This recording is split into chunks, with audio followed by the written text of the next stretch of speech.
Welcome to Using Your Influence for Social Change. And we will be scrutinizing and identifying where we have privilege today.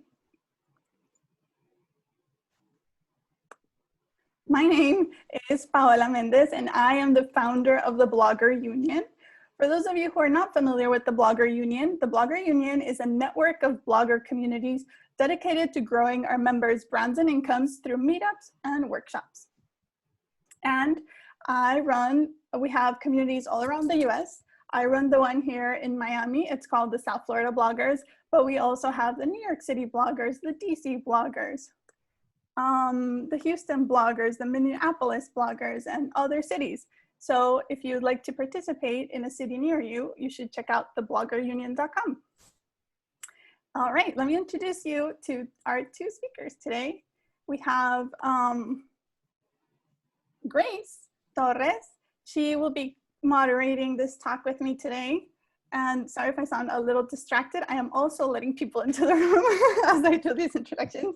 I'm very excited to have you here today, Grace. Would you like to tell us a little bit about yourself? Sure. So I was born in Miami, and I currently live in Miami as well. I have worked in museums, mostly through community programs. Currently, I help coordinate a program that brings in K through 12 students to a museum here in Miami. And I'm always looking for ways to celebrate the communities in Miami, celebrate the ways that museums highlight those communities and its history through its exhibitions and its programming. So I'm really excited to be able to be a part of this. And thank you, Paula, for inviting me to co-moderate. Thank you for helping us here today. And let me introduce you to our speaker today. Welcome, Lutze. Thank you so much for being with us here today and sharing your insights. Would you like to tell us a little bit more about yourself? Yes, so I was born and raised in Miami. I'm first generation Haitian American.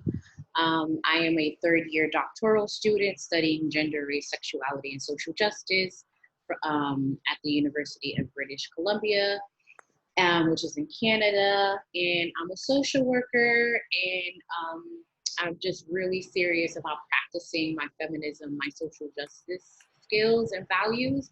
And I help people and organizations operationalize their social justice values and their anti-racist values so that we can create more work cultures and workspaces that are less harmful and that are inclusive of all people and all bodies. That is amazing. And we are so excited to have you here today and have this discussion. So I'm gonna let Grace kick us off. So based off of the name of this webinar, I have to ask, can you let us know a little bit about how would you define privilege and how do we identify it within ourselves? Mm-hmm. So for that one, Paula, if you can go to, but first and foremost, Paula, if you could go to the slide on the land and people acknowledgement. So, Oh, yes. Yes, so that's really important as we talk about privilege, as we talk about because privilege, in a sense, we're talking about our social locations. Like, what did we come into the world with? What did we acquire? And I don't think we could do that well and ethically if we don't talk about the fact that these lands that we're on are colonized land. What do I mean by that? Meaning there were people on this land when Christopher Columbus got here, and those people are still here. So for instance, I'm in Miami, and these are the lands of the Seminole, Miccosukee, and Tequesta First Nations, and that's very important for us to name that, and it's very important for us to name and understand that the United States is stolen land built by stolen people, like people were trafficked from the continent of Africa who came here and who were forced to work this land. So those two things are very much part of the identity of the United States of America. And if we're going to talk about privilege, power, anything, we always have to root ourselves in land and understand what does it mean to talk about these things and struggle for these things if the land is not free.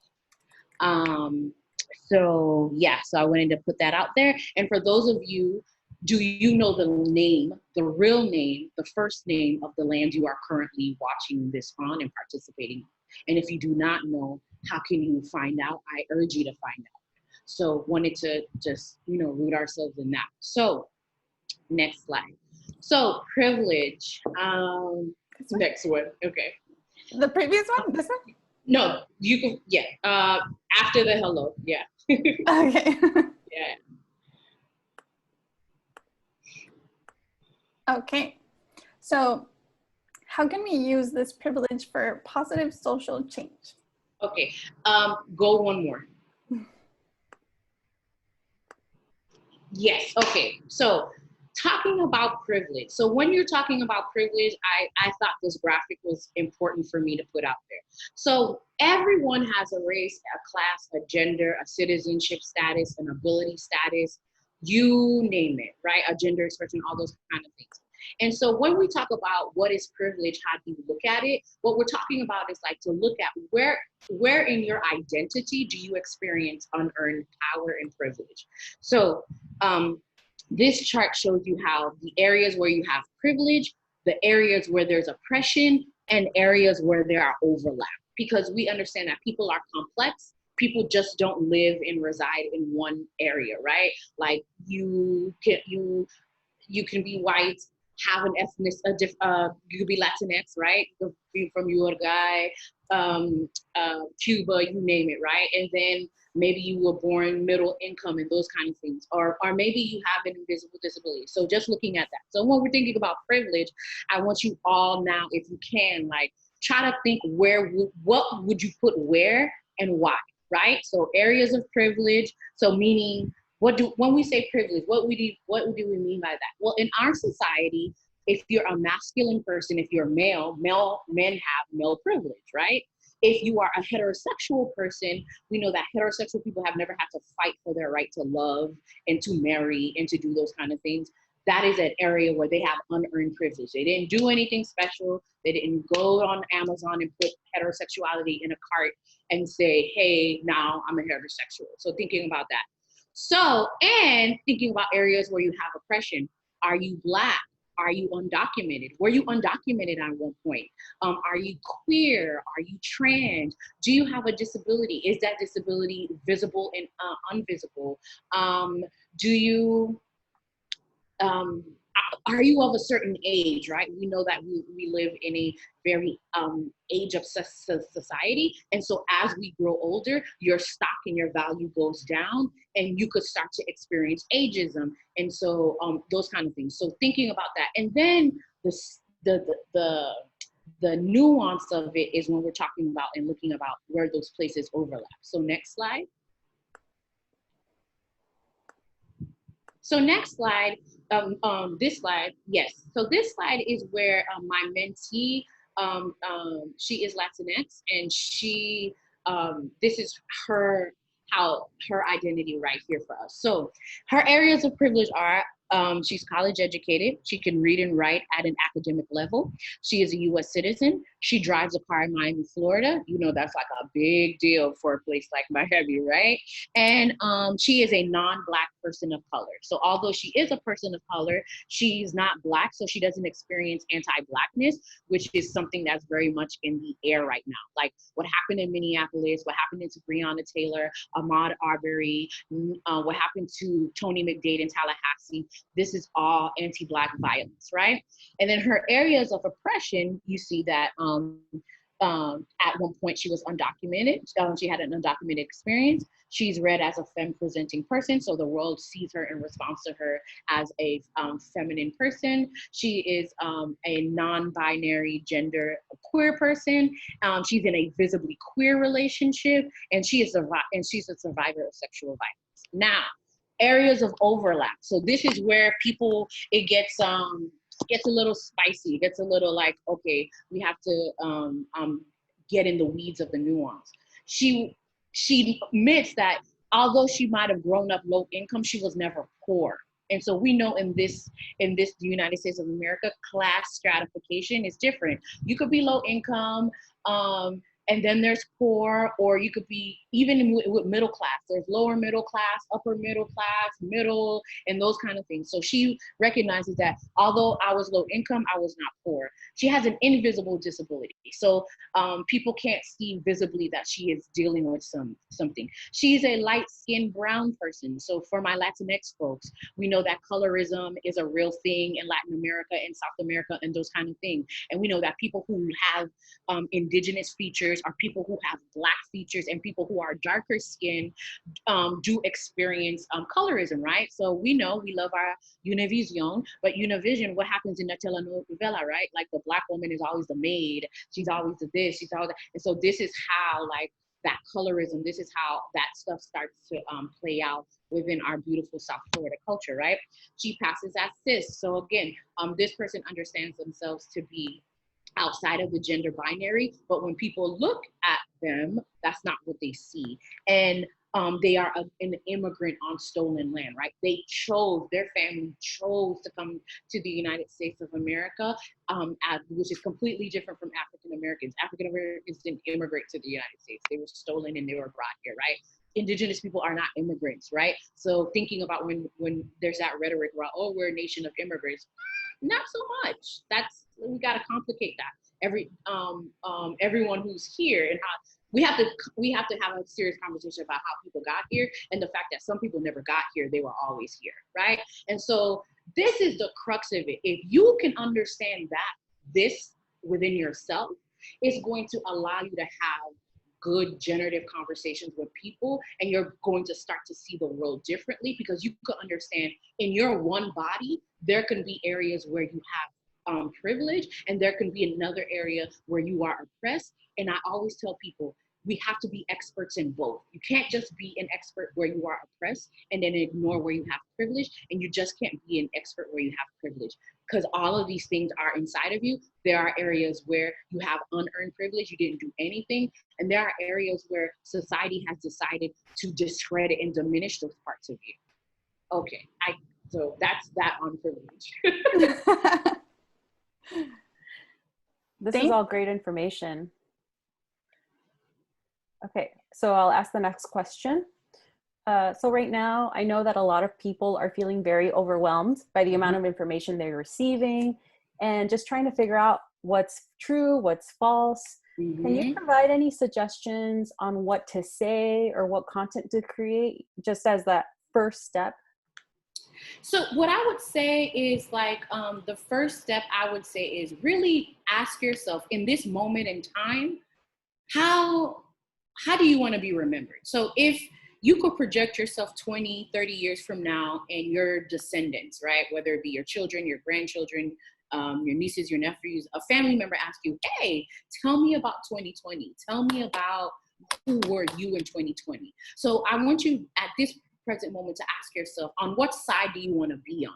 Do you want to be on the side of the people do you want to be neutral, or do you want to be like, yes, I do think Black Lives Matter, and I have a little bit of social capital or a lot of social capital, and I want to uplift that. I want to make I want to take a stance and say that here on this page, Black Lives Matter. So what I would start by asking everyone is just asking yourself, what do you want the legacy of this moment to be for yourself? And from there, from that generative space, ask yourself, okay, what should I be consuming? What should I be creating? Am I creating beautiful things? And is it okay for me to sometimes highlight that there are ugly things happening in the world, and this is where you stand in that way? I have some tips later on, but like, I think that's a great place to start. And also, how do we share good information so that we don't make the mistake of spreading misinformation, right? And disinformation, because that's a real thing. So that is what I would ask folks to do. And I, in one of my slides, I have like some accounts that I follow that you all can follow, and some hashtags that I'm following. So I would really ask that before you post things, try to see if you can cross check, see who is putting this out. Is it the Black folks? Is it the Black women? I tend to be like, I'm going to go with what the Black women say. That's who I trust, and that's who I'm going to go with. And so I urge you all to find what are some good, responsible Black people, non-Black people of color on the internet that you feel as it is an authority on these things that you can help elevate. And in elevating them, you'll find other people, and then you can feel assured that your brand is not getting caught up in the mess, but is responsibly sharing and uplifting and amplifying good voices. I think that's great. I think that we have to find and amplify good voices. But could you give us some guidelines into what is a good way to share content from these voices and credit them properly? What is the etiquette? Yeah, so definitely. So if you go to the next slide, let me see if it's the next one. Okay. Yes, so these are just some suggestions that I have, like decolonizing therapy. You are doing great. I heart Erica for Harriet, Dream Defenders. I definitely, obviously, Black Lives Matter. You might be like, oh, it's an almost 10-year-old hashtag. There's a lot of information within that hashtag that's being shared, especially now on a consistent basis. Looking at anti-racism and finding out, okay, who are the people who are positioning themselves as anti-racism? And for my folks who speak Spanish, anti-racismo, it has actually way more posts than anti-racism. So understanding like the conversations that are happening all across the world right now. And, oh, did I not put it? Say her name. Hashtag say her name.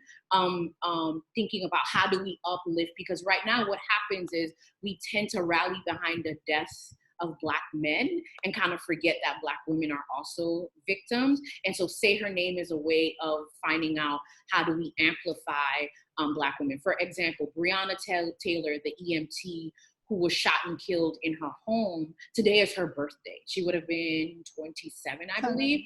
Yeah, so how do we honor that? So say her name. So I feel as if in using those hashtags and finding those people, you'll be able to find who are good, ethical Black people, non-Black people of color who are uplifting these things. So etiquette, the proper way is to, cite your sources. If you learned it from someone, if you got it from somewhere, say you got it from somewhere, right? Like really, like repost. Don't be that kind of person who tries to swipe people's stuff and erase, the original poster. That's the most ethical way we can move. Just make sure the original poster is always there, and that we're always, we're always adding folks. And so we're making it really clear, like, I love this so much, I'm sharing it on my feed or I'm sharing it in my stories, but but my citation practices are ethical. You can see where I got it from. So that's it. If you find good information, you like an account from someone that you like and appreciate, and you see they don't have a lot of followers and you think your followers, they should have more followers, because again, more followers, let's not lie, this is money, this is real. And so if you're helping someone expand their reach, that's a really good thing in the age of social media. And so always tagging when we can cross post, when we can do things with folks. So obviously you all are a bloggers union. So how do you find each other who are amplifying and writing and doing particular kind of things, and kind of helping to raise their capital, helping to raise their questions, helping to raise those kinds of things. Does that make sense? Yes, that's okay. That's exactly what I was looking for. Okay. So on to the next question. What are some other actions that we can take that would have the most impact right now, either on social media or even outside of social media? Okay, next slide. All right, so for real, actions influencers can take. Decide if you are racist or anti-racist. And that might sound very jarring, but there's really no neutrality here. Are you for the thing or are you against the thing? So you start there. Number 2, I had to put uplift and cross-post Black influences, especially Black women, femmes, and gender non-conforming people.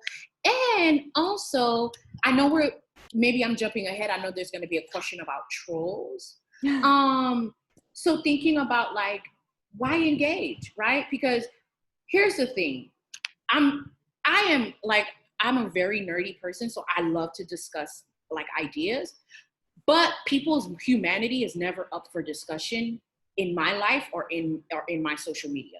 So if you want to argue about queerness, trans people, Black people, indigenous people, undocumented people, I'm not the page for you. I'm not the person for you, because people's humanity is not up for the debate. And so what happens is sometimes I think people, they want to be nice and they want to do this both sides thing. And like, I want to listen to both sides, but is there truly both sides to people's humanity? I don't think so. I actually don't agree with that. And so if you make if you do number one and say, you know what, I'm actually going to start to position myself as an anti-racist, and I'm going to start uplifting some things in my social media. And someone who's been following for years is like, Paola, what you doing, girl? Like, what this got to do with Coral Gables? And they're going back and forth. Out of respect, one time you could let the person know, like, because again, it's your page, you're the queen of your page, you could do whatever you want to do in your page, right? It's your rules, right? And so you could literally say like, okay, you stepped out of line this one time, but here on my page, this is not up for debate. Like, racism is a thing that needs to go away. Like, it's not up for debate. Like, what is that? And so, and if that continues, like, the power of the block is beautiful, because I actually think you do yourself a disservice and you actually discredit your brand when you keep going back and forth with people in the comment section. Some things are not up for debate and for discussion. People's humanity, people's grief, people's pain. And right now, because we're talking about Black life, Black pain, and Black grief, it's not up for debate. The same way if someone went into a synagogue and shot it up, like what is there to discuss? So it's okay for us as people who live on the internet. And yes, we know followers is social capital. And it's okay for us to say there are some things, capital or no capital, influence or no influence. Actually, can my brand withstand me being known and seen as a racist? That's the question to ask yourself. Right. Can it? Yeah. Not just talking about having that conversation in the comments with a troll or someone who's trying to have the debate. It takes away from the main point that you're trying to make, right? So it detracts from the conversation. Agreed. And if neo-Nazis and KKK are trained to debate. So when you engage in that debate, that's the thing they were trained to do. So you're actually falling for the bait. So like, they're not trying to debate you on a good faith. Like, they're not like, oh, Paola, convince me. No, they are already convinced. They just want to bait you and start to discredit you and make you look silly and foolish and whatever. Because these folks, they train for this. They train to box people into circles and box people into corners, and simply do not engage with that. So yeah. So do you recommend just deleting those comments and blocking those people? Yeah. Absolutely. Absolutely. Again, absolutely. If someone is asking, see, this is where we have to learn the difference between someone is making a valid critique I didn't think of that. You're right? I'm not going to be a silly, egotistical person and be like, I'm going to delete it. I don't want anyone to see that I'm not some all-knowing being. However, if you're coming up into my whatever telling me racism is not real, this, that, yeah, I'm blocking you and you're off into the ethers. Yeah, this space, like, again, it's my page, it's my world. I'm not having that. Mm-hmm. I really want to empower, especially if I'm assuming there's a lot of women here. Yes, the power of the block and delete. Yeah, and not only in the case of the discussion that you're having, but an influencer, just on a daily basis, you want to attract your people and repel those that do not have your same values and are not gonna be with you on your journey and support what you're doing. So if you decided that you are anti-racist and you're worried about losing racists, then those are not your people. Yeah, that's a good problem to have, actually, right? Like, because here's the thing: as soon as you make that stand, The people who are not there for that are going to weed themselves out, and thank goodness. So I'm glad that we're having this conversation now. Like, I'm sure this community knows the famous coach Maria Forleo. Yes. Oh, yes. Maria Forleo recently made a very big mistake. So there was some comments going on around like Black Lives Matter, and she, in a very not so smart way, shut it down. And in the way she shut down that conversation, she got defensive. And in getting defensive, guess what? Now Maria Forleo looks like a fool. She looks like she's racist, right? And now, granted, none of us on this call have the empire, have the whatever, the social capital of Maria Forleo. And so is she going to be destroyed? No. However, did she take a big hit? Yes. Are people going to remember that hit? You're damn right. And if she's smart, she should be hiring someone to help her, because it looks to me that Maria Forleo never asked herself, is she a racist or anti-racist? And so she did this thing where she's like, you know, this mind space is a apolitical space. Talk about that on your own timeline. Girl, when so many US major cities are burning up in flames and people are taking up the streets, that's not a smart talking point. You look, even if Maria Forleo truly does believe that Black Lives Matter, the way she handled herself says everything to the contrary. So this is how influencers, even someone you would think, how long has Maria Forleo been in the game? She should know better. She left herself so vulnerable, so exposed for what? For something that's, again, everybody who's serious about making a name for themselves and money for themselves online, you have to ask yourself, how many companies did we see making statements this week? Companies that have nothing to do with racial justice. Ben & Jerry's, Netflix, you name it. Why? Because we are now in the age where the consumer wants to know the politics of the brands they're spending money with.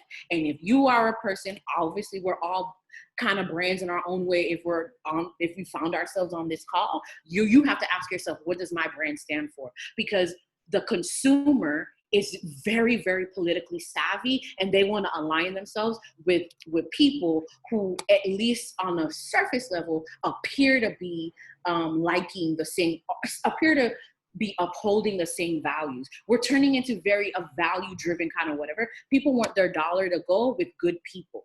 And so now is the time, number one, ask yourself, am I racist? Am I anti-racist? If you are anti-racist, how are you going to weave that into your brand in a way that it doesn't look performative, it doesn't look weird, but it looks like I'm for human rights. Black people are human, therefore I'm for Black people's rights. The same way we were for marriage equality, the same way we are, everyone loves Billy Porter, his Blackness is queerness, like just very seamlessly.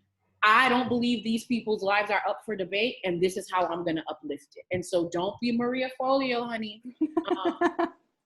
That is going, yeah, that mistake is going to cost her. That is the lesson. Well, talking about taking action that has the most impact. So I'm thinking about starting an anti-racist book club. Can you tell me your thoughts on that idea?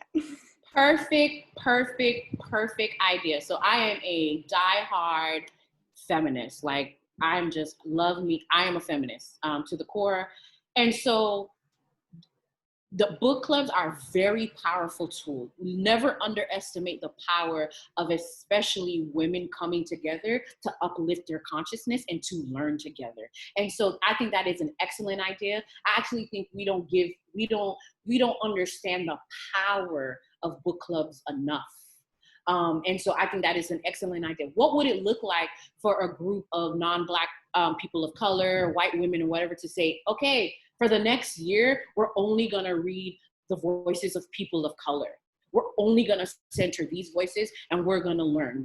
We're going to read a book by a trans Black person. We're going to read a book by an undocumented person. We're going to read an anti-racist book written by Black people, because lots of white people have written anti-racist books, but maybe we should actually read the books from the people who actually can can feel it in their bodies, right? Mhm. And so I think that's actually a brilliant idea, and don't sleep on that. And also too, you're building in accountability. Anti-racism is not something, it's not something you can do in isolation. You have to do it in community. And so what a great way to do that, where you're learning and unlearning with people that I'm assuming you like them. And even if you don't like them, you at least know that you have the same shared values, and you all are wanting to work towards the same world. And you don't know what you don't know. And only by reading do we find out what we don't know. Absolutely. So the idea is that we meet online. So if anybody on this call wants to join my book club, you can go to coralgableslove.com/book club, and you can join my book club. And what I like about it is that, like, we're going to be meeting online, and I'm going to having a list of books to read, but you guys can take that and meet with people in your community locally with your friends, and, you know, try to learn and take action in your city, even if it's not here in Miami. I know we have people from Minneapolis and DC in the call. So if you guys want to be part of that, then please go visit my book club page. Okay. What else? So I'll transition to the next question. Uh-huh. So let's talk about voting and educating our communities about elections and candidates. Do you have any pointers for that?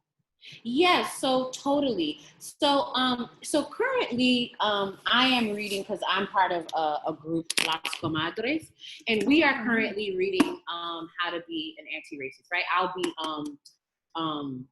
moderating the book. And so what I think it'd be good is, like, this is a book written by a Black man that is really well done. And what I was thinking, like, what would it look like? Because if you ask yourself question number one, am I an anti-racist? Then how do you operationalize when it's time to vote? How do you find elected officials who are creating policies that ameliorate racial harm, that is for equity, that they want to do something about DACA. They don't want to leave these people in a limbo. And so what I would really recommend is that once you decide who do you want to be, and then look around the world and say, who am I going to cast my vote for? And thinking about the chart. And if you have a lot of privilege, you're white, you're able-bodied, you're heterosexual, okay, and you're middle income, and your money is good and straight, and like the world is not coming for your neck every 5 seconds. Okay, how can you vote in a way for people who do not share those values with you? And so that the social safety net can be expanded. So that is what I would definitely look for, the people who just like you don't think certain people's life and liberty is up for debate. So this is how we go from being I'm a nice person to being I'm a strategic person, being strategic about my politics, and I'm voting in a way that creates more harmony, more equity, more racial justice, not less. I love that.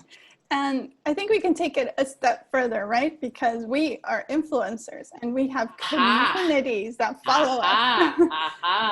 So something that we can do is find organizations that are already looking at the candidates and looking at these issues and telling us where the candidates are falling. Do you have any advice in terms of that?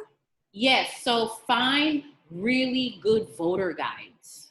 I know I'm part of a group in Miami, WMN. They usually do a really good voters guide. I'm trying to think. Dream Defenders last year had a good voter guide. So this is where it becomes really important. Those organizations in your city that you like that are for racial justice, when the elections come around, they usually have a voter guide. What does that mean? That means they've already vetted the people.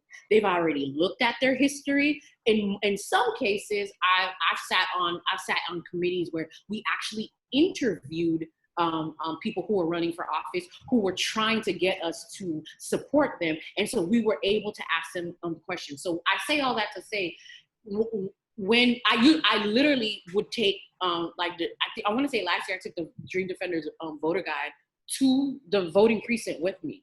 I took it there. I was on my phone and I was scrolling it because, you know, when it's time to vote, it's like all of a sudden 50,000 people you've never heard of are on the ballot and you don't know what to do. And Exactly. so because I know who I trust already, and for the most part, I know the big ticket items that are on the election, but for the other stuff, I feel confident in saying, I trust these 2-3 groups. I'm going to put their voter guides together, and then I'm going to go into the voting booth. So that is something that you all can do. Whose voter guide that you can amplify and give to your people, and people could just go print it off and do what they need to do, whether, you know, obviously maybe absentee ballot because we don't need to be in the streets because there's COVID-19. So yes, this is how we take it up much further. And also too, you have the influence. So if someone's running in Coral Gables and you can get them to do a live with you, like, do that. Like, so this is how you're using your influence to make space for people who are in line with what you believe in, and you know that the people who follow you, they trust you, so they're definitely going to follow your lead on these things. Absolutely. I also do think that if you are sharing these voter guides, that you be very open as to where you found them, what kind of research they're doing, so that they don't think like, oh, this is just a crazy influencer trying to get into politics. Agreed. Yes, that's, you know, there's a smart way to do everything. Again, right. I cannot stress enough, make sure you trust these people. Make sure you trust these organizations. It's an organization that has like, you know, C4 designation, like they do political work all year round, and they just didn't spring up overnight and trying to tell you what to do. Exactly. And when it comes to voting, do you have any advice for us in terms of what government roles have a huge impact in our life that we should be keeping an eye out for to see who we're voting for and amplifying good candidates in our community? Because I know we get a so-so turnout for presidential elections, but there are small local elections that are very important. So here's the thing. The thing that impacts you the most is your local election. So for instance, in the case of Ahmaud Arbery, right? And even in George Floyd, the prosecutors, the DA in that moment weren't even going to charge the people who killed Ahmaud Arbery, or initially in Minneapolis, the officer just got a 3rd degree. And so I say all that to say is like, these judges, these district attorneys, these prosecutors, they're actually the people who choose not to prosecute Black death, or to say, actually, it's totally okay to kill Black people in broad daylight who are unarmed. So it kind of behooves you when these people are up for election, the prosecutors and all these kind of things, to find out, okay, where are they? Where is their racial justice analysis? Are they going to, do they believe that everyone should get justice under the law, or do they believe some people should have justice and some people are a victim of the law inherently? And so this is where it's really important. Local is important, especially the school board, stuff like that. Like, really think about, what kind of world do you want to leave? Do you want to live in? And find out who are the people responsible for that. And so literally, that's usually your mayor, your governor. Your governor, your governor has way more power on your life than the president. Like that's kind of the president of your state in a very particular kind of way. You should be invested in who the governor of your state is, because, for instance, in Florida, like, we voted to restore voting rights to people who've been formerly incarcerated, but our governor was like, no, I don't think so. I want to stall on that. So those kind of things are important. So local, pay attention to it. I know those are not sexy, glamorous politics. We have to find a way to move away from that and say, what is my civic duty? What can I do? Because there are a lot of people who can't vote because they're undocumented or because they're formerly incarcerated. How do we center their votes? How do we think of them? For instance, we've all forgotten about the kids at the border. They're still there. we still need to create policy to save these children and reunite them with their rightful family members. Absolutely. And the other thing that you say, local small elections are not glamorous, but we have the most opportunity to have the most impact, because sometimes local elections have only a couple of thousand of people coming out. So your vote really counts in local elections. And if you can round up a few neighbors, you can make a big difference. Huge difference. So yes, local, please put all your energy, put all your effort. If you can participate and you want to participate strategically, vote with your vote like an anti-racist, vote like you want immigration reform, vote like vote for your abuelita, vote for your people, vote for your Black colleagues. Really take all of that into the voting booth with you. Absolutely. So I think an action that you can take right now is go and find out when is your next local election. We, for example, in Miami, have in August 18th, we have an election where our Florida State Attorney of Miami-Dade, Catherine Rundle, is up for re-election. And she has charged an officer for shooting on duty and killing someone in her 20-something years on the job. And there's this really cool lady called Melba Pearson. Yes. Running against her. So us here in Miami, now you guys know Melba Pearson, there's this election happening on June 18th. We have to start spreading the word and telling the people that we know. I usually put it on my blog, and I email one by one anyone that I know that lives in the area and tell them, hey, this is a candidate and this is an election. Go out and vote. I love that you bring Melba up, because again, this is a lawyer, used to work for the ACLU. She has a track record of working towards racial justice. She has a track record of doing those kind of things. So what does it look like in this, seeing what's happening in the United States? What does it look like for Catherine Fernandez Rundle to be up for election? Are we going to be the city that reelects someone who we know, if what happened in Minneapolis happened here? Well, actually, it did happen, right? Tallahassee. We know she ain't gonna charge those folks. And so again, this is how we change the course of history. Okay, she's run unopposed. That doesn't mean it doesn't. Yeah, she ran unopposed because she was doing a good job. No one ever ran against her. And now that someone's running against her, and again, this is a Black woman who can't really campaign in the same way because we're kind of sheltering in place. What do we need to do to boost and put her over the edge? Exactly. Let's do it. All right. So something that I wanted to mention that I think we forgot at the beginning was that we will have a Q&A session at the end. So if you do have questions, please place them in the chat. We will make sure to address as many as we can after we finish our set of questions with Lutze. So please make sure to do that. We are watching it. If there's anything that some of you might have specific questions on, I was trying to answer a few on the side, but we will move on to the next question. So one of the other thing, with all the protests going on, do you have any suggestions or advice on how we can support protesters who are risking their lives on the ground? Yeah, for sure. Definitely find out about bail funds. Send your money so that these people can get bailed out of jail. And for sure. So find your local bail fund. If Minneapolis, places like that, because these people, not only are they risking COVID-19, they're also risking making a grand point, because a nation that will do what it did to George Floyd is only a matter of time is going to start to try to do that to other people. Like this is untenable. So this is what I would suggest. I'll definitely uplift and amplify good information.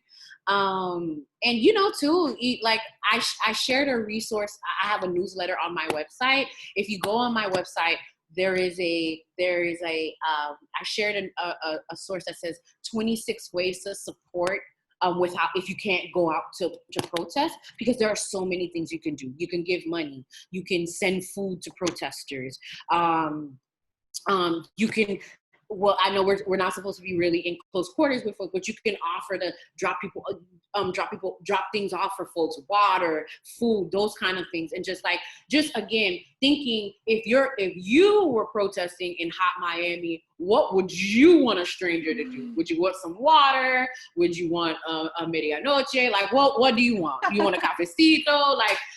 So thinking about all of those ways that we can attend to each other's body as people are putting their body, because again, as those people are out there on the street fighting for justice, that makes our lives much better. More justice for everybody is not a bad thing. That's a good thing. So yes, money, food, amplifying online,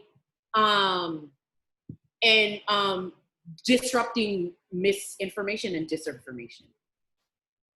Okay, those are great tips. Okay, so some of us are going to be engaging in this conversation about race and privilege for the first time. And that's great. But you might encounter, you very possibly will encounter criticism from the Black community because you might have taken a misstep or something. You might be getting feedback from the Black community. So can you give us any insight on how to do our best? Okay, next slide. Okay.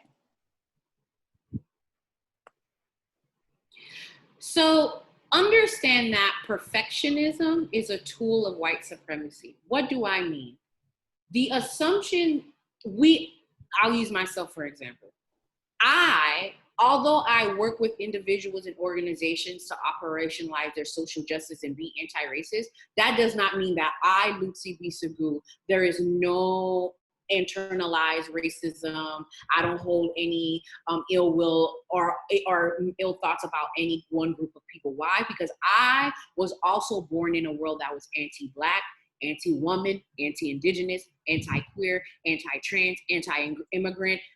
I was socialized in that world. So what I like to tell people is that social justice, anti-racism, that's a practice. So you see how every day, if you do yoga, you show up to your mat no matter what. And guess what? Some days you're holding the pose and breathing at the same time, you're doing it. And some days you're not. But you keep going back because it's a practice. And how do we practice? We practice by practicing. And so if you ask yourself, do I want to be an anti-racist or do I want to be a racist? If the decision you make is I want to be an anti-racist, then you are making a decision to always be in constant evolution and constantly be learning, which means I'm going to make a mistake. And when you make a mistake, if someone goes out of their way to tell you that you made a mistake, even if you don't like their tone, they're giving you that feedback because on some level they think you can receive the feedback and you can do better.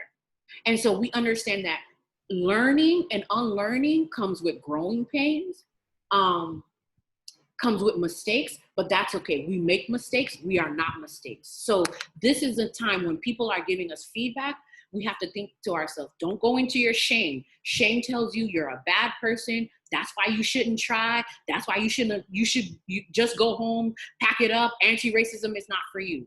Now, think of guilt. Guilt is more generative. Guilt is like, yes, Paola's right. I did put my foot in my mouth. I had good intentions, but I missed the mark. Apologize, make amends, atone, and move on.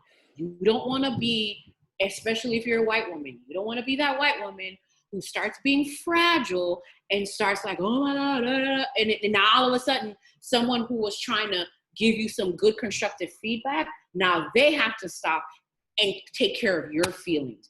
What is worse, being a victim of anti-Black violence or being told what you said, you could have said it better? So keeping in mind, let's not get caught up in our ego. Again, I'm a cisgender person. I'm not trans.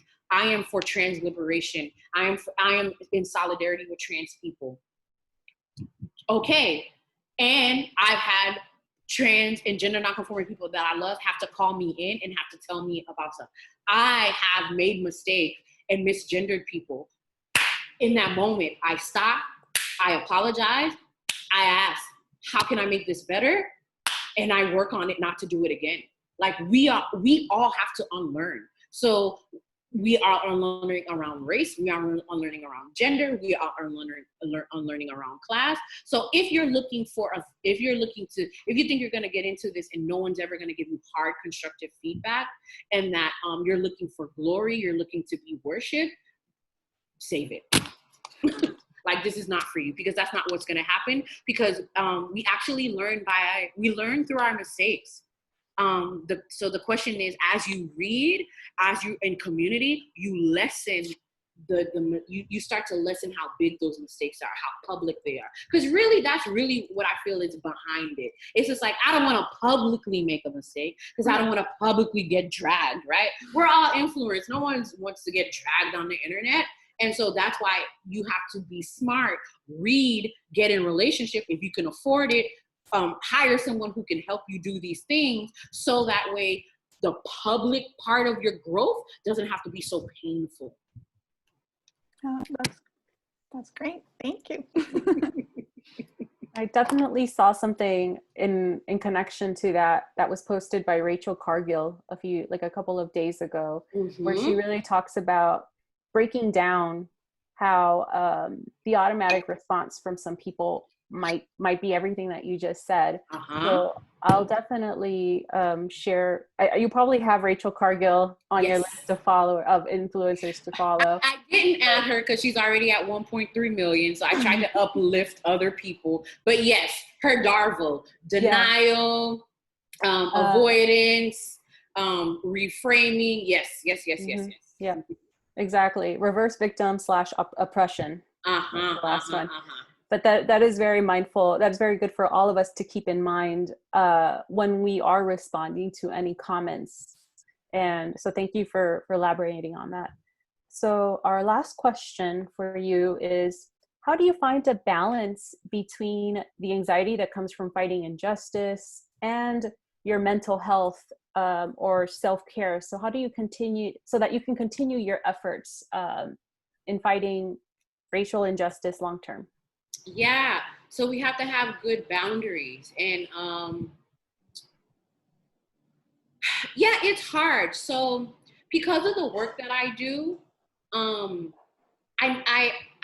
usually don't slip into despair, because every day I talk to people and I work with people and individuals in organization, and I see people wanting to make a difference. For instance, this conversation, this is hopeful. This is food for my soul. It's just like, I didn't know Paula, but you reached out and here we are. And there are lots of people on this call wanting to do that.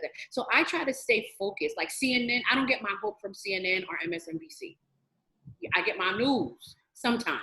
And then my hope I get from my practice, from engaging with my practices. And I remind myself that I'm a person and I have feelings. And when my feelings come up, I'm with my feelings. I let people love on me. I let people love me. I let people check on me. I let my mom feed me good food. I let my nieces and nephews laugh and play with me. So I really, as I'm working on the big macro stuff, I stay grounded in the fact of with my family and my friends, and I journal. I get these feelings out.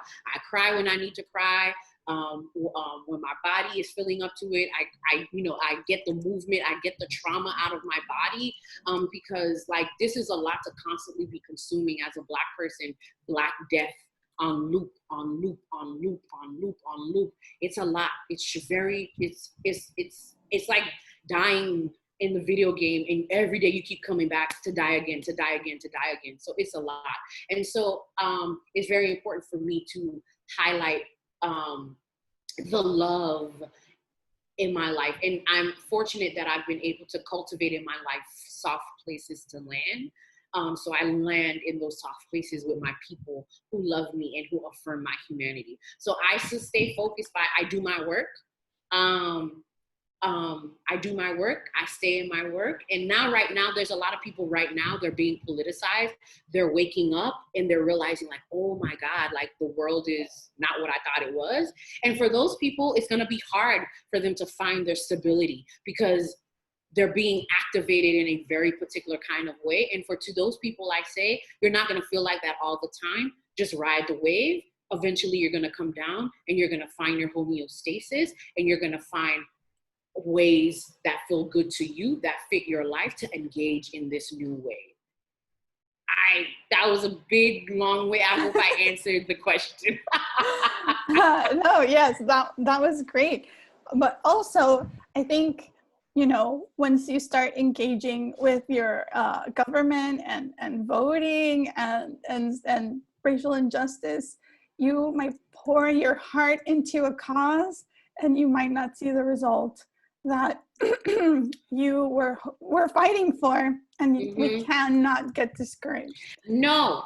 So I say this all the time. Like, if we're being honest, like, the enslavers didn't retire from having slaves, right? Like, at that moment, that seemed like a big, like, that's never gonna happen. Like, if you know the history of the United States, like, folks, the country almost fell apart over this thing. And so I encourage you all to, like, you get into anti-racist work for your descendants, like, for people you'll probably never see, and that's okay. And if we're also being honest, as people, especially for those of us who live in Miami or for those who live in coastal cities, we are in the middle of a climate disaster. If we don't change how we engage the earth, we are going to make ourselves extinct. And to be honest, I think anti-racism is the way to combat that. We have to change how we relate to the planet. We have to change our reliance on oil, gas, this, that. So that's going to force us to change our geopolitics and all of those kind of things. And so even if you want Earth to continue to be Earth and human beings can live on Earth, you have to think about what can you do right now to change, to divest and do things differently, so that there's a planet and a people worth fighting for once, long after you're gone. So this is not a selfish thing. This is a big picture. I'm a human. I'm part of the human family thing. And what do I need to do to make sure that the human family survives? That's beautiful. So we have a question from Liz Mesa, and she wants to know if you have 3 book recommendations that you can share with her. Okay, so that depends on what kind of books. So I'll go with books that radically shifted and changed my life. The Autobiography of Assata Shakur is a good one. I think right now what I would suggest is, like, Why Are All the Black Kids Sitting Together in the Cafeteria? Like, that talks about the racial identity formation of Black children. Oh my God, what's the book by Janet Mock's first book? Redefining Realness.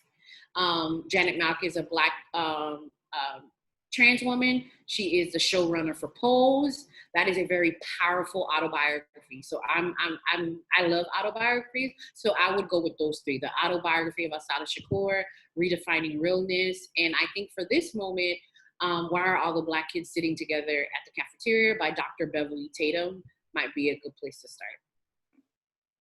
That's great. And Chris is sharing them in the chat in case you guys missed them. So the next question we have is from Elizabeth, and she asks, what specific voter guide do you recommend, and what were the names? So I think you said those a little quickly. Oh yeah, sorry. Mara of WMN. I know WMN puts together one every time, so that's WMN. And then Dream Defenders. The last time I voted, I used Dream Defenders voter guide. And Dream Defenders, they're so cool. They did they did 2. They did a paper one and they had a video one. And so a visual representation of, like, why they were voting yes or no on different amendments. Okay. So we have Angie asking a question. As an educator, I want to provide my 4th grade students with a space to talk about all the events happening. Would you happen to have any guidance for me? Yeah, so Angie, you might want to read Why All the Black Kids Sitting at the Cafeteria Table. And so what we want to do is, like, now is a good time. How do we start to cultivate the empathy of children for each other? And so, and give them language and give them space to normalize that they have feelings, and how do we make space for their feelings?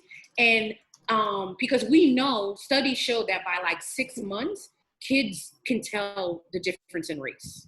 Like they're already understanding. And so now is a good time to literally, like, because sometimes we forget that kids are humans and they have thoughts, they have feelings, they have ideas. And so what I would really encourage you to do, how do you just make space for them to bring their big feelings and to process it, and so that we can start to give them emotional literacy around these racial things, and try to find ways to explain to them like race and racism on a 4th grade level, because they do notice the difference between boys and girls, black and white. This person's brown, this person not so brown, maybe they're yellow, la la la. Like they're noticing that, and so let's make space for that. And also they're hearing the news, right? And so I would say create the space to normalize their feelings, and hopefully they feel safe enough to come to you and share their feelings, so they could bear witness to each other, and so they could see they're not isolated in their feelings, and it's not just them. It's great advice. So we have a question from Chris. He asks, what are some good strategies to use when responding to dis or misinformation? Okay, so strategies is just immediately just call it what it is. If it's disinformation, call it disinformation. And if it's misinformation, call it misinformation. Because misinformation like someone made a mistake, they didn't vet. Disinformation is, that's nefarious. And if it's nefarious, we need to name it as such, that someone is purposely trying to traffic in disinformation on the internet. And post, delete, remove, or be the person in the comment section actually uplifting the real and good, solid information. Like, we just have to, if you got the time, you have to do it, because it's so easy for people to fall into rabbit holes online. Like, it's just so easy. And so if they're falling in the rabbit hole, and if you're like me, I read the comments. I know people say don't read the comments. Please, I read the comments. There's good information in the comments, and the comments is a good litmus test. And sometimes what you see is a lot of counter stuff going on in the comments that's actually really good, and that's actually really generative. And also, if what I've come to light, people who on my Facebook feed or whatever who have a history of sharing misinformation or disinformation, I really consider unfollowing them, because we have to be socially responsible at this point. Like, we could say all we want about the algorithm, Mark Zuckerberg, should they do this? Should Jack Dorsey do this on Twitter? Okay, we could talk about that. And if I follow you and this is the 3rd time you shared some BS, girl, I can't follow you anymore, because you're not taking this stuff seriously. Right. So yeah, let's have strategies, let's counter it. But if people are not going to engage responsibly and ethically, we need to call them in around that, and maybe remove them, or at least at the very mute them or something. Right. But if the content is specifically on Twitter, and you're engaging with someone on Twitter, even to tell them that this is disinformation or misinformation, you are amplifying their message, because it's going to show up to your followers. Same as Facebook. So I would recommend flagging it instead of telling them. Yes, agreed. And if this is someone you're in a relationship with, you could call them, you could take it to the DMs or the private messenger. But you're absolutely right. The way these algorithms work, that actually becomes like, you end up amplifying it, and all of a sudden that's the first thing people see when they log on. So very true. Okay, we have a question from Haley, and she's asking for any educational podcasts that you recommend. Yes. Oh God, I'm the podcast queen. So I love Code Switch. I listen to Irresistible. How to Survive the End of the World is really good. Who else? One of my favorite podcasts, they don't exist anymore. The Nod, you can go back and look at them. Yeah, those are education. If you go on my website, it just sounds like I'm plugging something, but if you go on my website, like I have a newsletter and I share all the podcasts that I found interesting that I listen to throughout the month, and there's 11, so you could go through the back issues and see all the interesting stuff. So because I'm very nerdy and I love to listen to nerdy podcasts, and so so they all live there. Okay. So we have a question from Maria Victoria. She is asking, what do I say to teachers who say they don't want their Black students to fall into victimhood? I wish I could have, well, first of all, if you're not Black, that's a very paternalistic comment to make. So even if your intention is good, that sounds paternalistic and therefore is racist. The assumption that if you don't bring up something in class that your Black students is magically not going to know what's going on, it's absurd. Like I can tell you from a very early age, I knew what time it was with racism. No one had to tell me, even though my Black parents, they told me and knew what's up. But even before they talked to me about certain things, I was noticing it. I noticed, especially students will notice, like, I would notice the teachers who would smile at certain kids, but wouldn't smile at me and my friends. So it's just like, child. So this whole victimhood, like telling me it's raining and I should go get an umbrella is not making me a victim of rain. Like, that's like, what is this? And so it sounds like that teacher has fear around racial justice, has fear around talking about racism and stuff, and is projecting that onto her children. And Black kids already have enough projected upon them. They are resilient, they are smart, and they are complex human beings who can handle complex ideas. And we actually don't need teachers to disempower them. We need teachers who's going to empower them and look at their full humanity. Do we say that when it's like, when we're teaching the Holocaust, we don't want to turn the Jewish students into victims? Come on now, stop. That's a good point. Yeah. Okay, we have another question about our family members. Any advice? Oh, child, let it go. Any advice for talking to immediate family members in an effective way? Well, in an effective way. That depends. How deep is the relationship with the family member? Because I actually think it's a little annoying that you all want to wait till Shabbat dinner, Christmas dinner, Thanksgiving to hammer your family members with racial justice. Where are you all throughout the week, the years, whatever, right? And so if you're not in a constant relationship with your family member, you actually have to ask yourself, well, does this relationship have the structure to hold what I'm getting ready to put into it? Does that make sense? So effectively. So what I would say is ask people, why do you think that? Tell me more. Because we don't give people enough chances to really explain to, even if we think that what they're saying is absurd and ludicrous and just ridiculous. If you love this person enough, and it sounds like you do, and you want to be in some kind of ongoing relationship with them, have them show you how they arrive at what they're thinking and why they're thinking it. So in that way, the person feels heard, they feel seen, and they might relax their shoulders a little bit, and then they'll feel like, she's engaging me in a conversation. And then they'll let you, when it's your turn, say what you need to say.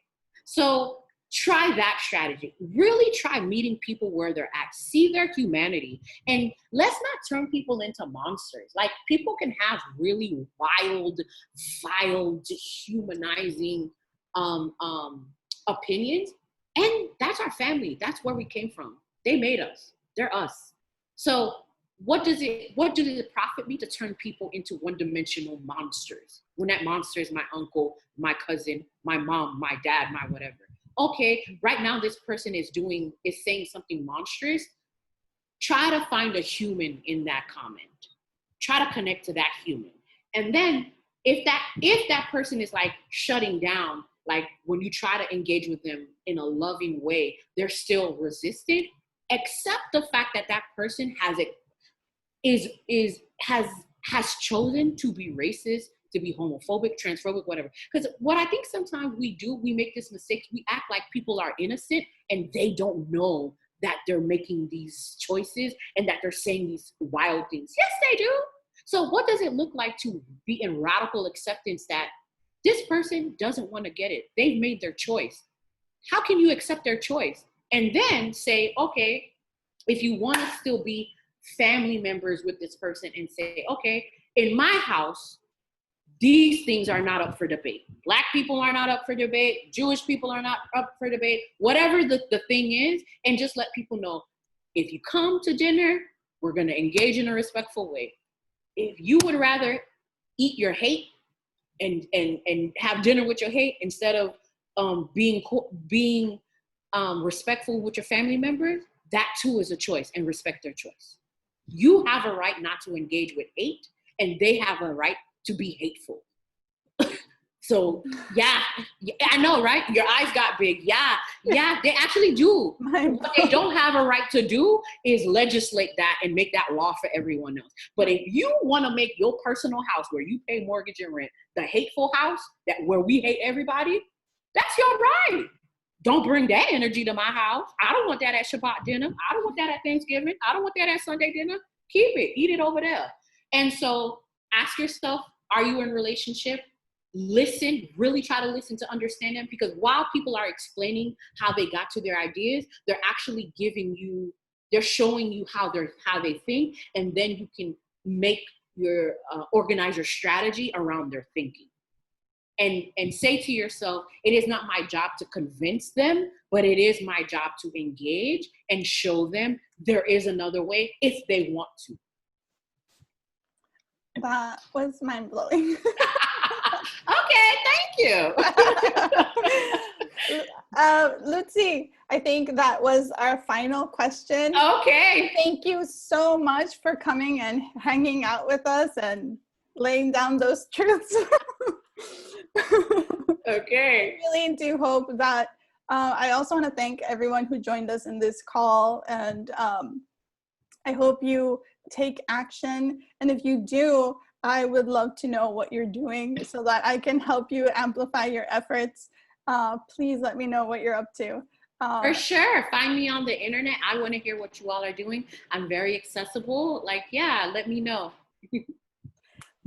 Thank you so much for being here with us, and we hope that we can chat again soon. Please. I love this. Thank you very much. Have a good night and weekend, everyone. All right. Thank you. Thank you. Thank you, everyone. Have a good night.